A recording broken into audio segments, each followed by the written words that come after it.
Welcome, everybody, to the Kingdom Minute Stories. We're so delighted to have you with us this morning and to have Bethany Janzen as our guest. And Bethany, we welcome you to the program. But before I get started with Bethany, I just want to remind us all of the purpose of this broadcast. The purpose is to interview people who can challenge us by their lives to examine how we can better be Jesus' hands and feet in our lives, in our arenas, the arenas where God has put each of us individually. So, Bethany, welcome. We're delighted to have you with us today. Thank you so much. I'm really honored to be here. And yeah, just so excited to get to share my story and the stories of so many other young people around the world who are truly making a difference and honestly saving lives. Bethany, give us the elevator speech. Who is Bethany Janzen? In so many ways, I'm just a daughter of God, right? I think that's, Amen. if you look at that as my first identity, that means everything that I do needs to be in alignment with what is He calling me to do. And it's led me to a lot of things that I didn't expect I'd ever be led to. I grew up in Oregon, so in place that's known to be a bit more, you could say, having very diverse opinions on things. And That's to put growing it up mildly. in, right, a very mild way of putting it. But when I got to community college, I wanted to make friends, and I realized that I found there was a pro-life club at my university. I got involved, and that's through that I started to realize this is truly the greatest human rights crisis of our time. Like 1 out of 3 people are being terminated before birth. And that's a statistic by the World Health Organization. So it's a global statistic. One out of And three 1 out of 3, globally. 70, yeah, 73 million every year around the world. So about 1 million in the US and then another 72 million outside the US. That's incredible. Go ahead. And when when I started to get to know this, I realized the weight of it. And I thought, man, this is hard. I was facing opposition at my university. I realized that there was a very few people, even amongst the Christians who I knew at college, who were willing to tackle this issue and talk about it and do something about it. But that made me eventually realize I actually I have to do something because it's the people who we always respect people like MLK. We say, wow, I wish if I was in that time in history, I would have done something. But how often do we actually examine what are the situations that we have today, which are similar to what MLK had, which is injustice that is unpopular to stand up against, unpopular to fight? And how often do we actually go and tackle those situations? And those are the true modern day heroes, right? Like as young people, we love to watch those, hero movies and the Avengers and whatever those are. You like hope that, oh, I was gonna be the one to save, that person whose Right. life is in danger. But I think we sometimes forget that we actually have a modern day story playing out and we have an opportunity to step into that today. And so you saw an opportunity for you to step in to that crisis, this crisis. I did, and I realized that I had to do something. I ended actually going to Auschwitz when I was in about 19 in college. And I remember standing there on the memorial where, 1.5 million people Million. had lost their lives in these gas chambers on either side of me. And I looked at them and I thought, and then I looked off in the distance and there was a White House in the distance. And I thought, why didn't those people do something? Hmm. And I thought to myself, well, surely they knew that their life was in danger. If they spoke up, if they did anything, right, they would be killed and they'd be the next person gassed. But then I realized, wait, I mean, yeah, but there was other people who could have done something about this, right? If everybody had risen up and done something, wouldn't have been able to happen. And that's when I realized that what was I actually doing myself? And eventually God called me to work full-time in the pro-life movement. He ended up showing me this was a really global problem when I went to China. And then the Lord has been directing my steps. I moved to Europe. I lived there for 3 years. I helped start the first European-wide pro-life student organization. And then I moved back to the US to found Pro-Life Global as people had reached out from Africa and Asia saying, will you come here and will you help us to also start these youth movements of lifesavers in our communities? Okay, now that sounds like a summary of the organization that you founded. So tell us about the organization. How long ago? Give us a little history, and tell us where it is today, and what the main emphasis is of Pro Life Global. Pro-Life Global, our goal is to really empower our generation, the young generation, especially in the church, to form local teams. So we call them life teams, which are formed in universities and high schools and in communities. But we really believe that universities and high schools are the modern day battlegrounds that are being abandoned today. And in many ways, they're very difficult for the church to penetrate. But even in secular countries, even in countries where Christianity is persecuted and it's illegal to share the gospel, we have life teams that are forming in universities and in schools because this is an issue that's an issue of dignity, of respect, of human rights. And it's an issue that people of many different faith backgrounds can all get behind and work together to be the hands and feet of Christ. And in community and in relationships, they can be able to share about that true life, that eternal life that we have, while we're working to save the life that honestly God has made and given such a unique purpose and plan and time as this. Bethany, give us a sense of the scope. How many teams do you have? How many countries? How long have they been working? Yeah, great question. So we're only 2 years old, so we're young, fresh. We have about 100 teams in total, about 15 countries. So some of them just started up a few months ago. We're going to constantly in a phase of starting new teams. A few of them have been around for a while. Actually, a cool story is how we ended up getting founded. So when I was still living in Europe, I did an online training for some different people from Africa Okay. mainly Yes. and Asia. And in this training, there was an African who was working in the slums of Kenya, and he invited me and some other people to come to Kenya to help them to actually start these teams in their slums to help the girls in pregnancy crisis. So in that process, I thought, surely there must exist other organizations that already help young people in Africa to start these teams, right? So I did some research and I came across the African Life Youth Foundation based out of Uganda. And so got in touch with them and found out that they had literally just started the first high school pro-life teams in Uganda. Okay. And then we ended up forming a team to go down to Uganda 2 years ago, where we got some training for them on a week-long camp. While I was there, I got to hold baby Elijah, one of the babies that had just been saved by that club that had been formed, one of the clubs that had been formed in the school literally only a few months before. And these students had found out that some of these students are Muslims, honestly, and they'd found out someone in their community was pregnant, one of the girls in their school. And they would find out, oh, she's going to get kicked out of her home. And I don't know if you're aware of this, but in Uganda and Kenya, it's a massive honor and shame culture.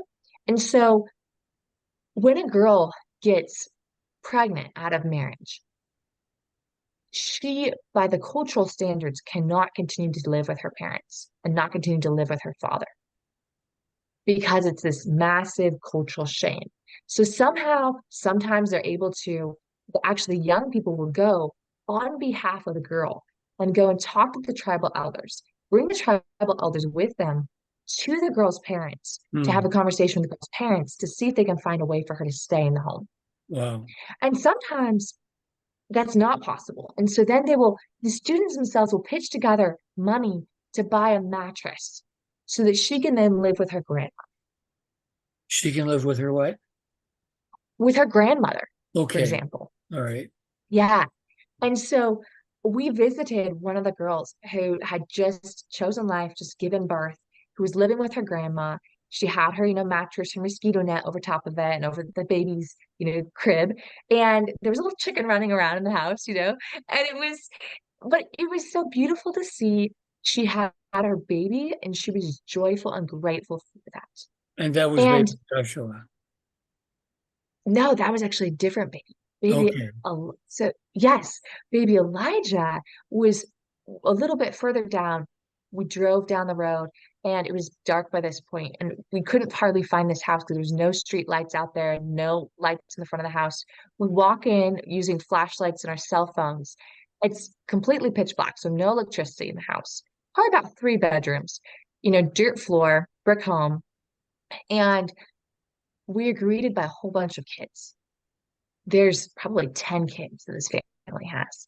The oldest is a 16-year-old daughter, and she's the one that got pregnant. And she thought of getting an abortion. But the students at her local high school said, Mm. "Hey, we're coming alongside you. We'll help you." And as we walked in this house, they invited us to come in. They had a few little chairs for us. They said, "Sit down in the chairs." And we got to speak with her mother, Sarah, and speak with the parents. And we got to pray for the daughter and for the baby, Elijah, who's Wow. just born, as well as the parents were so grateful. And they even prayed to bless us. And it was just so beautiful to see. They were like, "Thank you so much for the help that you've given to yeah, to our daughter." And And they were so grateful the grandchild was there. yeah, and this, Bethany, was because of the club in the high school Yes, that yes, you guys yep, started that helped yes, the students be aware of the importance of life. Wow. yeah. Before we And, go on, and I Bethany, think, hold on just a second. I need to do a station break here and remind the folks who are listening that you're listening to the kingdom and its stories, and you're watching. And whether you're listening and or watching, we welcome you to this program where we interview people who can help us think better. How can we better be Jesus' hands and feet in our lives, in the areas of influence in our society where God has put us? So Bethany Janzen, who is the founder and president of Pro Life Global, is with us today. And she's giving us some really inspiring stories of how young people are being organized in their communities, either young people groups in high schools or in colleges, to advocate for life. And the statistic that Bethany gave a little earlier in the program, which just blows my mind, is that 1 out of 3 lives are terminated before birth. That's just overwhelming. No wonder our Father's heart is so broken. And so Bethany, tell us some more stories that would give us an example of what individual people that you have recruited and trained in your groups. How many groups around the world and in how many countries? so we have about 100 at the moment in 15 countries and quite a few more in progress that are starting. But, one thing I wanted to share, Bob, is that even myself, I'm a normal person. And like it was when we were in Uganda in the back of this Jeep, seeing these lives that were being transformed, the young people who were mentoring, discipling in their walk with God and their faith, as well as in how to be a lifesaver. We we literally went to an outreach in that little village and we had conversations for a couple of hours with people. And during that time, there was about 3 girls who were pregnant in that very moment who Wow, we ended up getting to speak to their parents, their grandparents, and plead with them and help those girls even to get to choose life. wow, And wow, it was out of this that 3 of us, so there's a group of 6 of us who were all people in our 20s. We were all young people who said we wanted to help raise up other young people. We'd taken our vacation time, fundraised, or paid for our own flights to Uganda And when we were there in the back of a bus, there was three of us that said, hey, let's do this. Let's found Pro-Life Global. So I'm actually a co-founder, which is a blessing to have other people who helped us to launch it. And we were all young. We all said, well, it's obviously not being done. Someone needs to do it. So even though we don't really know how to start a nonprofit, we will do it.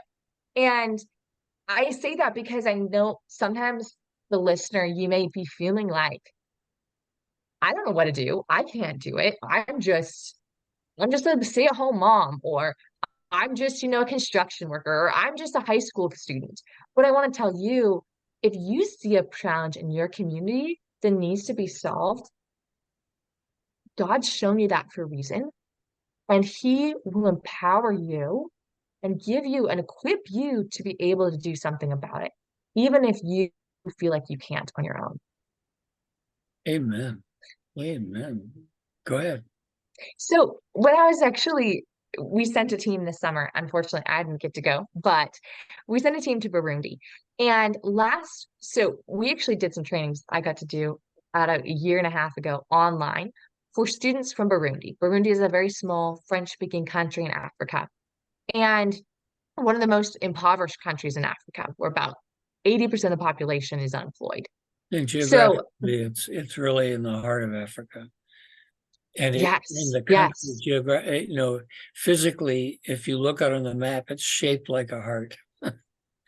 And Wow, I didn't even realize that. I love yeah, that. Thank you for right. mentioning that, Bob. Yeah. So Okay, so go on. here we have Burundi. And these students, they actually reached out to us, and they were med students. And they said, we want to do something in Burundi. We want to start some campus pro-life teams. And so we did training for them, 3-day online workshop, a few hours each day. Again, it was in English, and French is their native language. But they did the very best they could to translate for each other, to figure it Right, out. right. And then in the fall of last year, there was one of their campus students that noticed from their pro-life team that one of the girls on campus had been pregnant but was no longer. And they thought, what happened to her? So they went to the dorm room and they found some blood, and they followed the blood to the latrine. And if you've been to Africa, you know that a latrine is a hole in the ground, essentially. Yes, yes. And so they found on that campus latrine, they looked in the latrine and they found a newborn baby, a baby girl.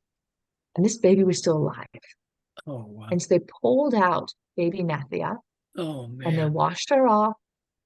And then she ended up actually getting adopted and raised, as being raised by someone in that local community. Oh, you know what that sounds like to me? It sounds like the early church. I don't know if you've read some of the histories of the early church, but that's exactly what early Christians did. They went to the latrines, they went to the garbage dumps, and they picked up live newborn babies and they adopted them and they raised them. And that's one of the reasons that the Christian population in the early Roman Empire grew so fast, is because of Mm, all these adopted children that had been rescued out of latrines and garbage dumps. Wow. Wow. That is so they found this live baby in an yeah. African latrine and it was adopted. Yes. Yeah. Oh man. Yes, she's Yeah. now, they just sent me a video of her running around and wearing cute little dress. She's now about a year old. And yeah, and it's just so beautiful. And Nethi is only one of at least 15 babies that these teams in Burundi have helped us save over the past year. And it's just, the crazy thing is for me as an American, I've had conversations with people about abortion. But there's few times where I can say I've actually, and I don't even know if I have directly helped to save a life. But I feel so humble and honored to be able to say that I was able to share with someone else how to do it, and they did.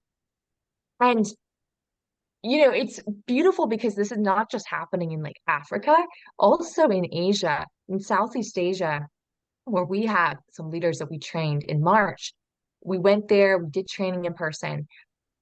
A few weeks ago, I got a phone call from one of our leaders, and he said, there's this girl down in this rural area who she got pregnant and she gave birth, and she's blind.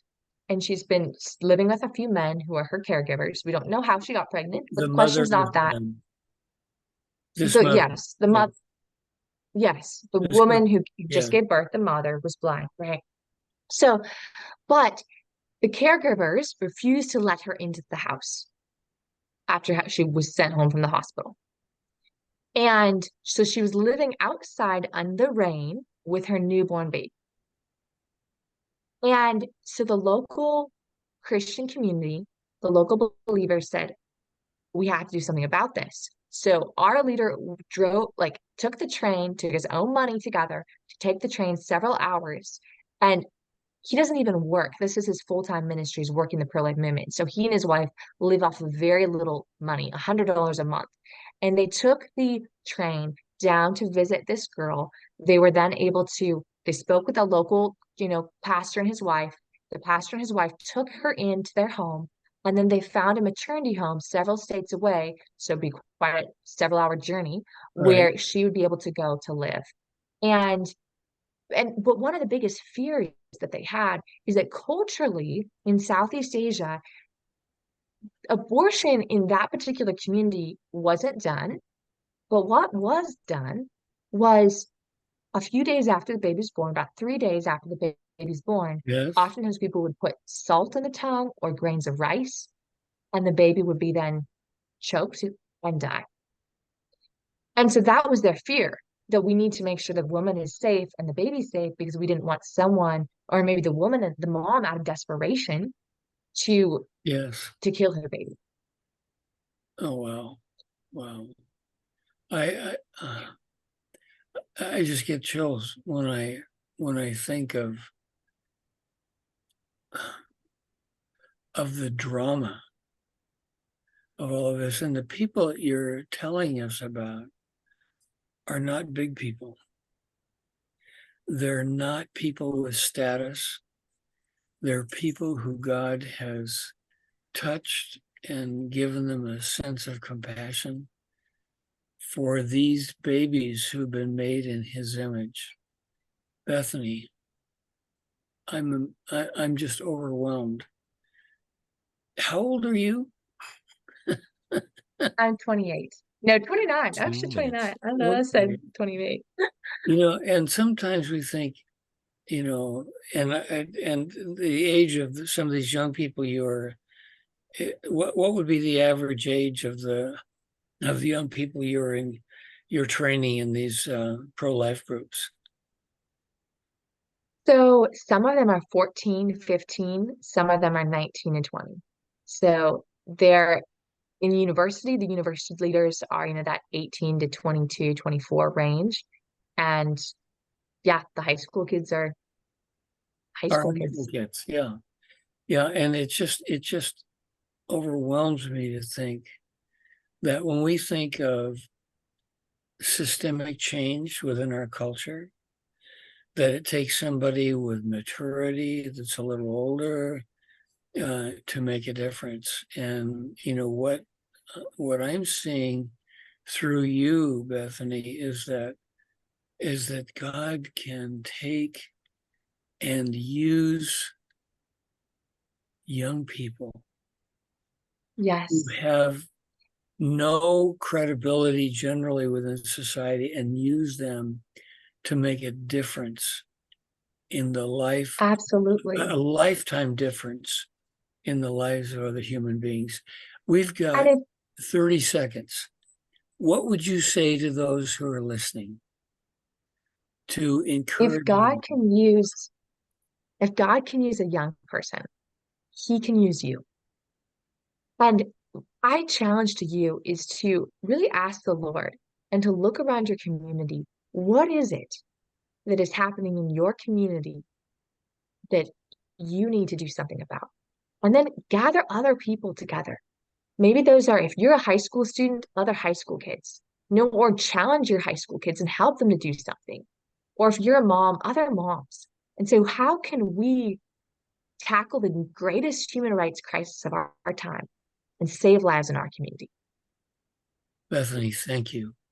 Thank you so much for joining us for this session of the Kingdom and its Stories. May God bless you and empower you to continue and multiply what He's given you a vision for.